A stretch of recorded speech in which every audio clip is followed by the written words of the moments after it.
Guys, जैसा कि कल होने वाली है निफ्टी 50 की एक्सपायरी, किस तरह से उसमें कंप्लीट एनालिसिस बन रहा है, किन बातों का हमें ध्यान रखते हुए चलना है जिससे कि हम ट्रैप से बचते हुए एक अच्छी अपॉर्चुनिटी वहां पे फाइंड आउट कर सकें, उस बारे में डिस्कशन करने वाले हैं। साथ ही साथ बैंक निफ्टी का किस तरह से एनालिसिस बन रहा है उसके बारे में भी बात करने वाले हैं। सो स्वागत है आपका एक और डेली एनालिसिस वीडियो में।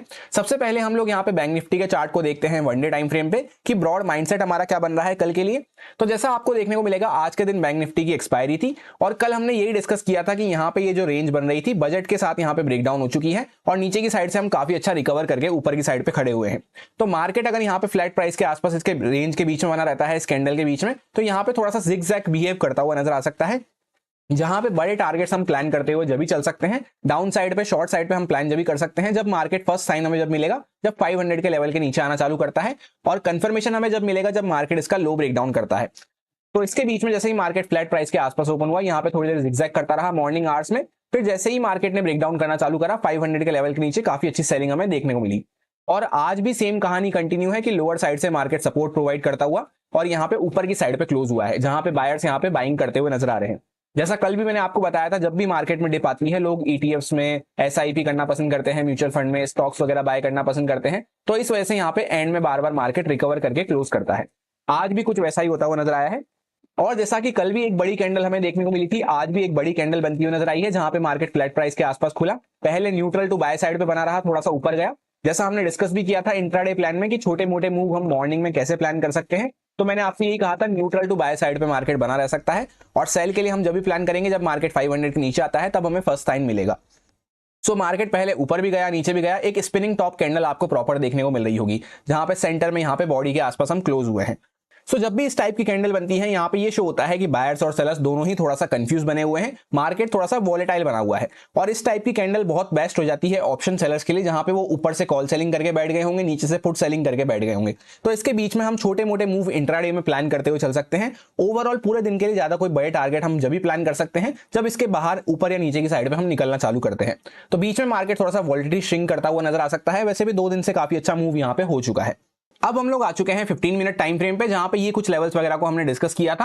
यहाँ पे जैसा मैंने आपसे कहा था कि ये बीच का जो एरिया होने वाला है, यहाँ पे ऑप्शन सेलर्स का एरिया होने वाला है, एक्सपायरी का दिन है। तो ये राउंड नंबर लेवल एक हमें यहाँ पे देखने को मिल रहा था 52,000 के आसपास, और एक राउंड नंबर लेवल हमें यहाँ पे देखने को मिल रहा था। तो हमने यही प्लान किया था कि इसके ऊपर यहाँ पे कॉल सेलर्स बैठे होंगे, तो अगर मार्केट गैप अप वगैरह खुल के यहाँ पे इसको ब्रेकआउट करता है तो कॉल सेलर्स अपनी पोजीशन कवर कर सकते हैं। और इस तरह से मैंने आपको बताया भी था कि यहाँ पे एक ट्रेंड लाइन टाइप चलती हुई आ रही है, जहां पे इसके ऊपर अगर निकलते हैं तो यहाँ पे एक अच्छा मोमेंटम अपसाइड पे हमें मिल सकता है।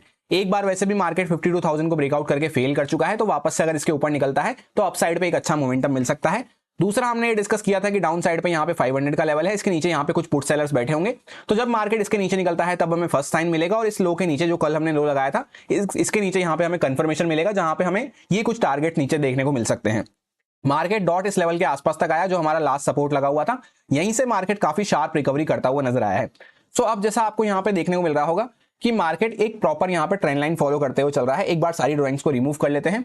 अब जैसा कि कल के लिए हम किस तरह से प्लान रख सकते हैं, तो सबसे पहले तो यहाँ पे एक ट्रेंड लाइन आपको देखने को मिल रही होगी, जहां पे प्रीवियस किसी भी हाई को हम क्रॉस नहीं कर रहे हैं। तो जब एक बार मार्केट अपने हाई को क्रॉस करके इस टाइप का प्राइसेशन बनाना चालू करता है वापस से, तभी हम अग्रेसिव होकर बाइंग साइड पे पार्ट ले सकते हैं। कल भी मैंने आपसे यही कहा था कि बीच का एरिया न्यूट्रल टू बाय साइड पर रह सकता है हमारा, पर अग्रेसिव होकर हम बाइंग जब भी कर सकते हैं 500 के लेवल के ऊपर, जहां पे मार्केट ये ओपन हुआ और कंटिन्यू हम सेलिंग में बने रहे। तो अग्रेसिव होकर बाइंग का एरिया ये था। अब यहाँ पे ट्रेंड लाइन चलती हुई जा रही है, तो इसके ऊपर जब इस टाइप का प्राइसेशन बनाना चालू होता है तब भी हम यहाँ पे बाइंग साइड पे अग्रेसिव होकर पार्ट ले सकते हैं।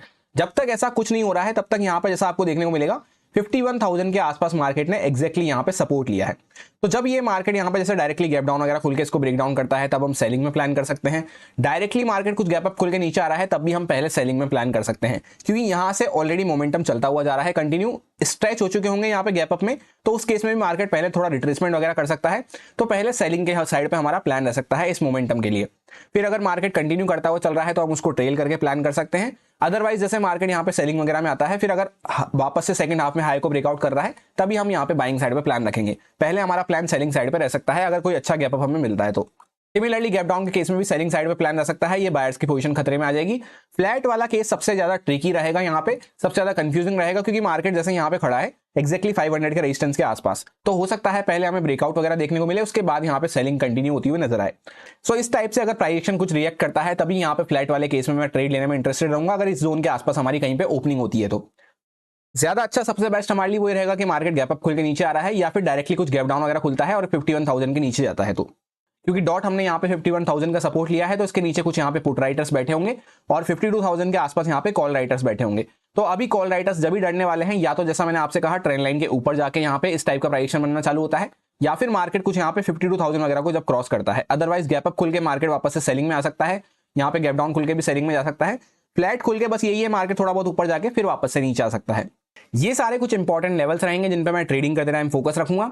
यहाँ पे 51,500 के आसपास साइकोलॉजिकल लेवल के आसपास हम रेजिस्टेंस लेके खड़े हुए हैं। इसके ऊपर निकलते हैं तो एक माइनर रेजिस्टेंस हमारा यहाँ पे 830-40 के आसपास आ सकता है, जहां पे हम ये रेजिस्टेंस फेस कर रहे थे इंट्राडे में। इसके ऊपर हम क्लोज नहीं कर पा रहे थे। फिर यहाँ पे 52,000 का साइकोलॉजिकल लेवल आने वाला है, फिर 150 के आसपास यहाँ पे नेक्स्ट रेजिस्टेंस आता है। डाउन साइड पे 824 के आसपास वही हमारा लेवल लगा हुआ है, इसके नीचे 500 का साइकोलॉजिकल लेवल है, फिर 245 के आसपास एक लेवल हमारा निकल के आता है।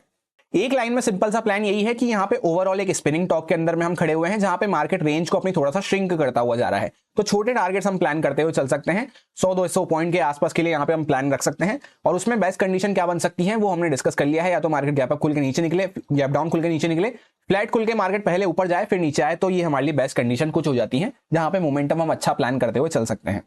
अब हम लोग आ चुके हैं निफ्टी 50 के चार्ट पे। सबसे पहले वन डे टाइम फ्रेम पे डिस्कशन करते हैं। तो कल इसकी एक्सपायरी होने वाली है और जैसा हमने कल प्लान किया था कि यहाँ पे काफी बड़ी कैंडल बनती हुई नजर आई है, जहां पे एक वी शेप रिकवरी टाइप हमें देखने को मिल रही है। तो ये यहीं पे ऊपर नीचे थोड़ा सा जिगजैग करता हुआ रहा, जहां पे प्रॉपर एक इनसाइड कैंडल आपको देखने को मिल रही होगी। बड़ी सी कैंडल के अंदर में हमने इनसाइड कैंडल बनाई है। तो जब इनसाइड कैंडल का मार्केट ब्रेकआउट करता है या ब्रेकडाउन करता है तभी एक मोमेंटम हम प्लान करते हुए चल सकते हैं। अदरवाइज बीच में यहाँ पे doji type candle, spinning top candle बनी है, तो इसके बीच में ज्यादा कोई अच्छा मोमेंटम हमें नहीं मिल पाएगा।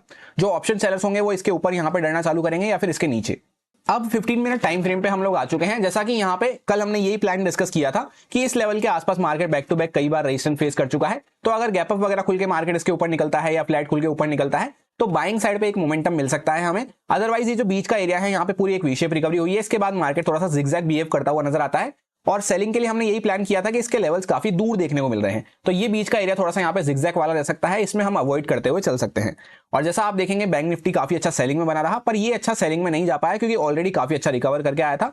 तो बायर्स के स्टॉप लॉस ऑलरेडी दूर हो चुके होते हैं, तो उसमें हमें अच्छी सेलिंग देखने को मिली, पर ये कहीं ना कहीं साइडवेज टू यहाँ पे होल्ड करता हुआ अपने आप को नजर आ रहा है। तो इस लेवल के आसपास जैसा कि यहाँ पे भी एक ट्रेंड लाइन चलती हुई जा रही है, तो कल इसकी एक्सपायरी होने वाली है। तो इसके ऊपर अगर मार्केट कुछ क्रॉस करता है, यहाँ पे राउंड नंबर लेवल भी है 500 का। ये बात मैंने आपको कई बार बता रखी है कि एक्सपायरी के दिन पे राउंड नंबर लेवल्स और यहाँ पे ऑप्शन सेलर्स की पोजीशन दोनों काफी इंपॉर्टेंट हो जाती है। तो इसके ऊपर कुछ लोग यहाँ पे कॉल सेल करके बैठे होंगे। तो यहाँ पे मार्केट नीचे से ऊपर निकलना चालू करा है, थोड़ा बहुत गैप अप वगैरह खुलता है तो ये थोड़ा बहुत ऊपर जा सकता है यहाँ पे, फिर उसके बाद हमें सेलिंग देखने को मिल सकती है। या जैसे फ्लैट खुल के यहाँ पे इसको ब्रेकआउट वगैरह करता है तो कुछ पॉइंट्स का मोमेंटम दे सकता है, फिर यहाँ पे थोड़ा बहुत हमें ट्रेल करते हुए चलना है, क्योंकि ओवरऑल एक बड़ी कैंडल के अंदर में हम बने हुए हैं, उसके अंदर एक इनसाइड कैंडल हमने बनाई है। तो अंदर वाली कैंडल का जब ब्रेकआउट वगैरह करता है तो छोटा मोटा मोमेंटम प्लान कर सकते हैं इसके हाई तक, फिर यहाँ पे हमें इसके आसपास ट्रेल करना या कुछ प्रॉफिट बुक करना जरूरी हो जाता है, क्योंकि यहाँ से मार्केट फिर रिवर्स भी कर सकता है। या फिर डायरेक्टली मार्केट गैप डाउन वगैरह खुलता है तो यहाँ पे मैं वेट एंड वॉच करने की कोशिश करूंगा, क्योंकि ऑलरेडी यहाँ पे ऊपर से कॉल सेलर्स बैठे हैं, नीचे से पुट सेलर्स बैठे होंगे, तो बीच में मार्केट फिर वही जिगजैग को खड़ता हुआ रह जाएगा, जहाँ पे ऑप्शन सेलर्स को ज्यादा अच्छा बेनिफिट मिलेगा और हमारे लिए कोई ऑप्शन बायर के लिए कोई ज्यादा यहाँ पे ट्रेड नहीं बचेगी। तो बीच के एरिया को मैं थोड़ा सा अवॉइड करना पसंद करूंगा। फ्लैट के केस में भी यहाँ पे मैं थोड़ा सा अवॉइड करना पसंद करूंगा अगर मार्केट फ्लैट खुल के नीचे आ रहा है तो।